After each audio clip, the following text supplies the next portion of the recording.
अवधूत चिंतन श्री गुरुदेव दत्त. श्री स्वामी समर्थ. माझ्या स्वामी भक्ती चॅनलमध्ये सर्वांना नमस्कार. एप्रिल 2024मध्ये सोमवती अमावस्या कधी आहे, त्याची पूजाविधी, तिथी व महत्त्व जाणून घेऊया.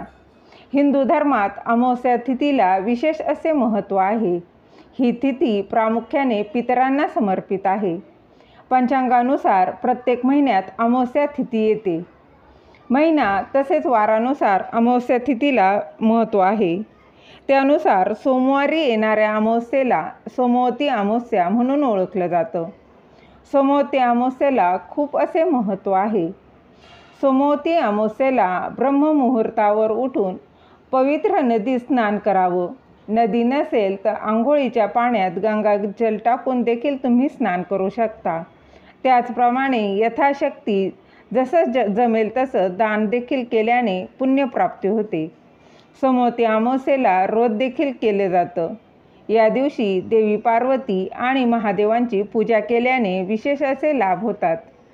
त्याचबरोबर वैवाहिक जीवनात सुख समृद्धी नांदते. चला जाणून घेऊया एप्रिल महिन्यात सोमवती अमावस्या कधी आहे व तिचे महत्त्व देखील जाणून घेऊया. त्याआधी तुम्ही माझ्या स्वामी भक्ती चॅनलला सबस्क्राईब नक्की करा. धार्मिक मान्यतेनुसार सोमवती अमावस्या खूप महत्त्वाची आहे. या दिवशी जी महिला व्रत करते व व्रत करून महादेवाची पूजा करते त्या महिलेच्या पतीला दीर्घ आयुष्य लाभतं असं म्हटलं जातं.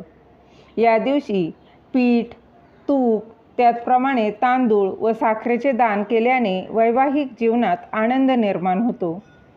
सोमवती अमावस्येला व्रत केल्याने अखंड सौभाग्य मिळते. त्याचप्रमाणे सुख, समृद्धी व यश प्राप्त होतं आणि त्यासोबतच पितरांचा आशीर्वाद देखील प्राप्त होतो. या दिवशी स्नान करून दान देखील करावं. यासह शिवलिंगाला कच्चे दूध अर्पण करावं व त्याचबरोबर गंगाजलाने अभिषेक करावा. असं केल्याने पितृदोष आणि कालसर्पयोग दोष यापासून मुक्ती मिळते आणि पितरांच्या आत्म्यांनाही मोक्ष प्राप्त होतो. तर कधी आहे सोमवती अमावस्या ती जाणून घेऊया. फाल्गुन अमावस्या 8 एप्रिल 2024 रोजी आहे. सोमवारी ही अमावस्या येत असल्याने या अमावस्येला सोमवती अमावस्या म्हणतात. अमावस्येची सुरुवात 8 एप्रिल रोजी पहाटे 3:21 होईल, तर त्याच दिवशी रात्री 11:50 अमावस्या समाप्त होणार आहे. उदय तिथीनुसार अमावस्या ही 8 एप्रिल रोजी आहे. या दिवशी स्नान दानाचा मुहूर्त पहाटे 4:32 आहे, तर ती 5:18 आहे.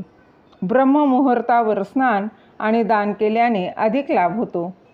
या काळात कोणत्याही पवित्र नदीमध्ये स्नान करावं व दान देखील जमेल तसं करावं. धार्मिक मान्यतेनुसार सोमवती अमावस्येला महादेवांची आणि माता पार्वतीची पूजा करण्याची परंपरा आहे. त्यानुसार ब्रह्ममुहूर्तावर उठून स्नान करावं व दान करावं. नंतर व्रत व पूजा करण्याचा संकल्प करावा.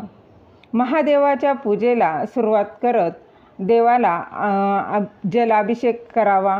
त्यानंतर अक्षता वाहाव्यात, बेलपत्र वाहावं. त्याचप्रमाणे नैवेद्य अर्पण करावा. धूप दीप दाखवावा. एक दिवा लावावा. अक्षतांसोबतच पार्वती मातेला देखील हळद, कुंकू, फुले, फळे अर्पण करावी. त्याचप्रमाणे पूजेच्या वेळी शिवलिंगास शिवचालिसा आणि पार्वती चालिसा पठण करावं. शेवटी नमस्कार करावा व आरती देखील करावी व तुमची जी काही मनोकामना आहे ती माता पार्वती व शिवशंकरांना सांगायची आहे. तुमची इच्छा नक्कीच पूर्ण करतील. झालेली सेवा महाराजांच्या चरणी अर्पण करते.